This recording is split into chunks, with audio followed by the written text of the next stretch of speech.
All right. I was, I get up early and um, drink my coffee. When I'm drinking my coffee, I just watch just tons of random videos. Um, and then, get out of my way, cat. And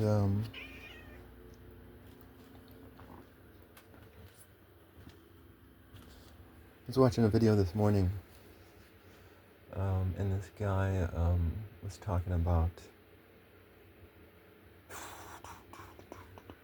iconoclasm.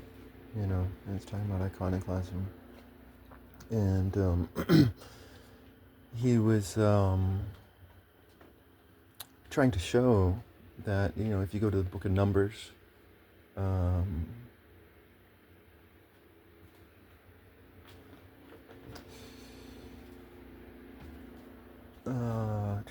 it has the making of this religious artifact, and in the making of the religious artifact, you have a cherubim on it, right? Then he goes to Solomon, and in Solomon you have lions, so I mean, you can clearly have images within the temple. You can clearly have images within your daily life if you're a Jew, right? And so, therefore, these iconoclasts are stupid, I think they are, right? But there's a problem there because, um, I mean, it says don't make idols and worship idols, right? So there is this ambiguity. And either the authors are vague, and we can just put these books down and say fuck you, or there's some purposeful ambiguity there in order to hide a truth. Um, so I mean, what's going on? Like, at one point in time, the text came up, and it's this common trope where this angel comes down, and the author prostrates themselves, face to the ground. And the angel says, no, stand up. But in this one, it says, no, stand up. I am your fellow servant. Right? I am your fellow servant. I heard that. I was like, boom. That's it. So, I want to take a completely different angle than this silly debate. But it's not that silly, because it's like, what's going on here in this text? Like, make up your mind, Moses.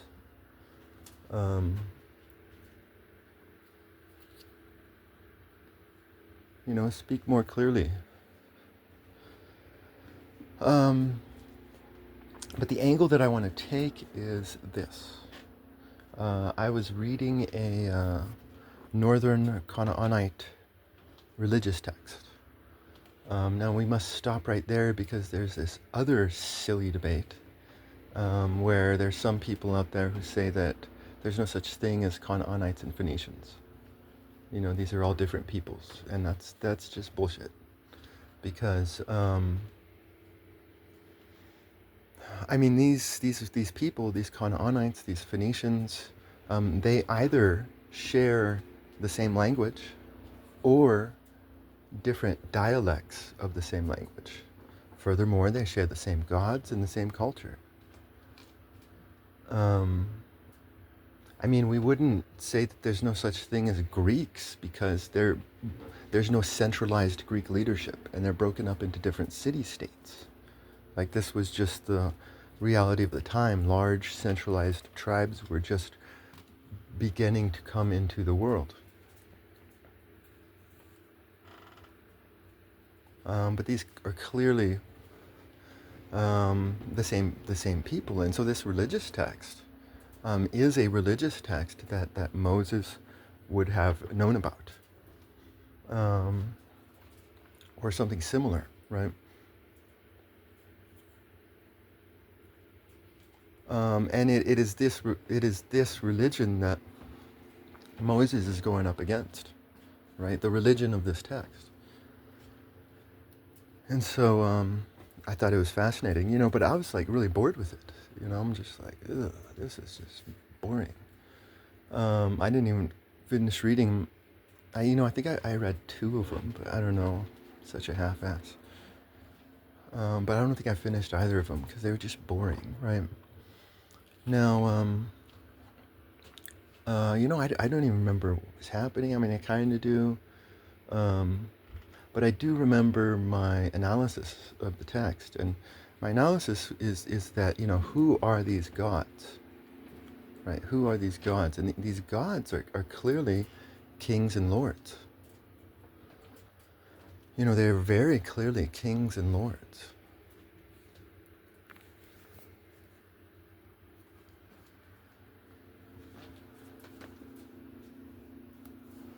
Um,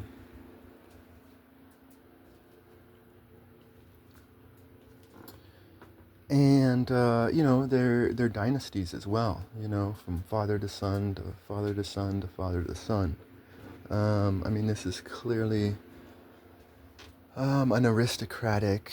I found them very like materialistic and petty. Um, these are toxic gods. But like, if we want to take a different approach to this text, more of a sociological approach, and I don't know anything about sociology. It sounds like a very interesting subject, but in my viewpoint, you can really know, like, by knowing what the heaven is of that tribe, you can know what the people are.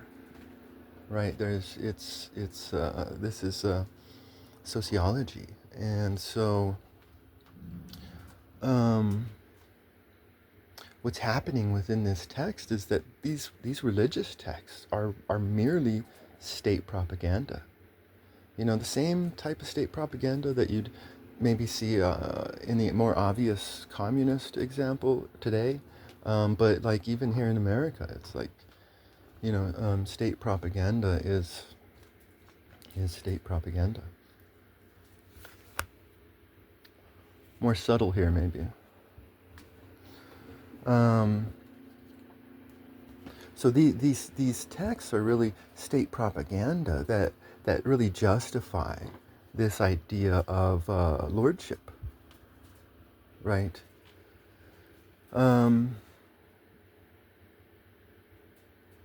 Because I mean, you have to look at the context of the human experience.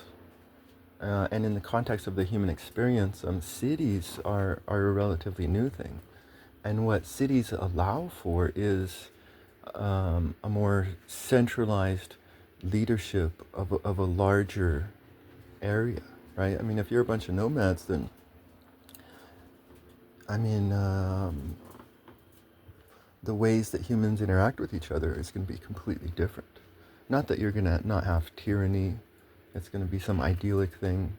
It's just tyranny would express itself in a different way, in a context that doesn't have anything to do with cities. And so kings and lords and aristocrats, they are a product of these cities, right? And so they have to justify themselves, right? They have to totally justify themselves. And so these religious texts conveniently justify them. Right, the people, the underclass, they worship the gods.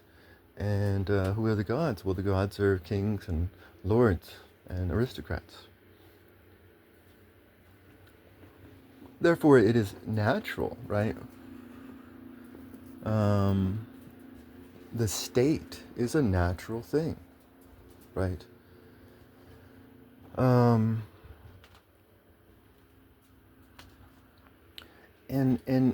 But then you go to this text that I just saw, right? Where the angel stands them up on their feet and says, I am your fellow servant. Right? I am your fellow servant. In other words, like if you were to extend this, then no man should serve any other man, according to this philosophy of this angel. No man should. We should all just serve the Lord alone, right? And so then, oh my God, there's more ambiguity there. Like, okay, um, serve the God, or what's going on here, right? Because it's like man shouldn't serve another man, but we should serve God, right? But the God of this text is clearly a God that is for freedom, human freedom.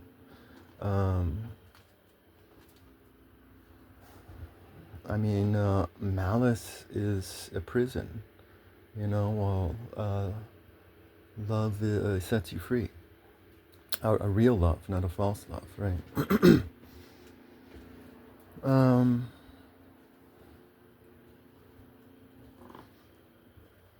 I mean, if you look at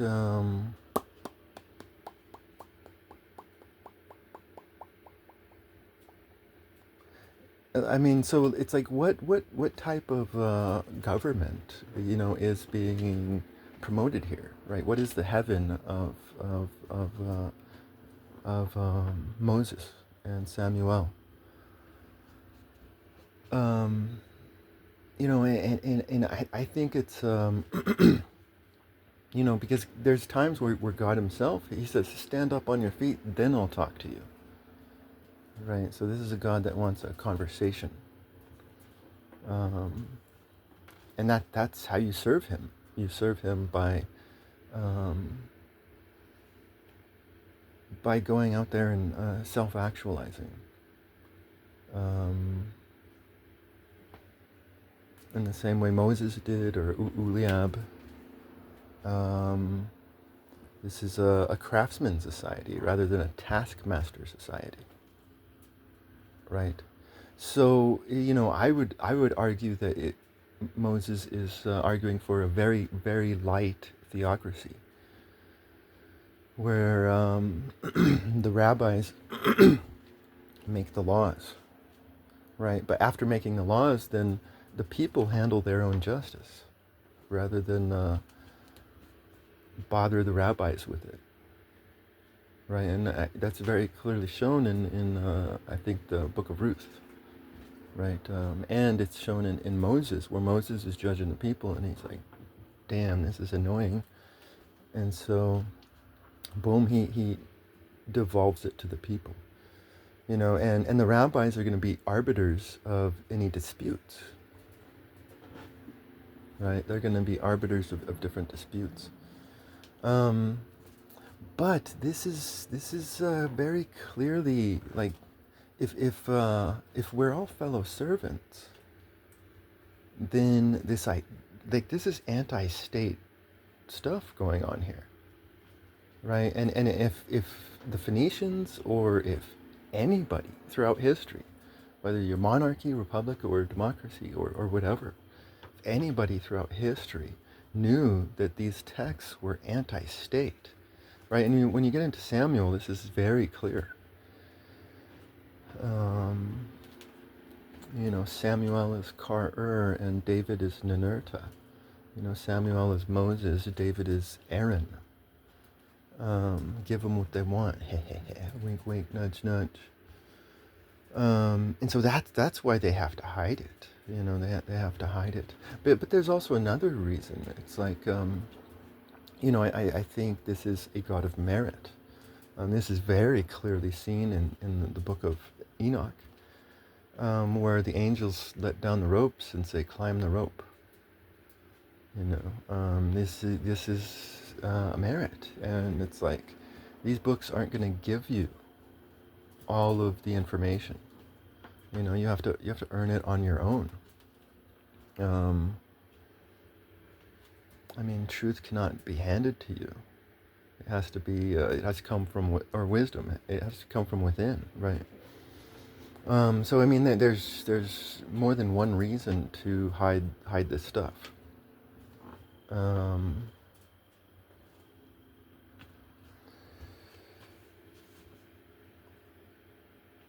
But yeah, no, I think it's just very clear. Very clear. If you go to these Phoenician religious texts, this is ancient state propaganda. The religion is state propaganda, and the religion, this is an idol which promotes the servitude of one man to another. Um,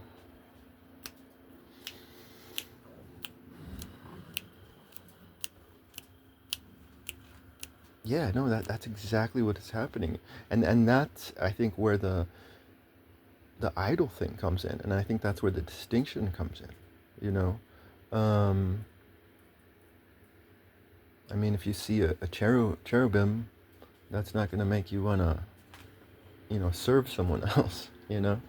But if you believe in these Canaanite religious texts, then that will make you serve someone else.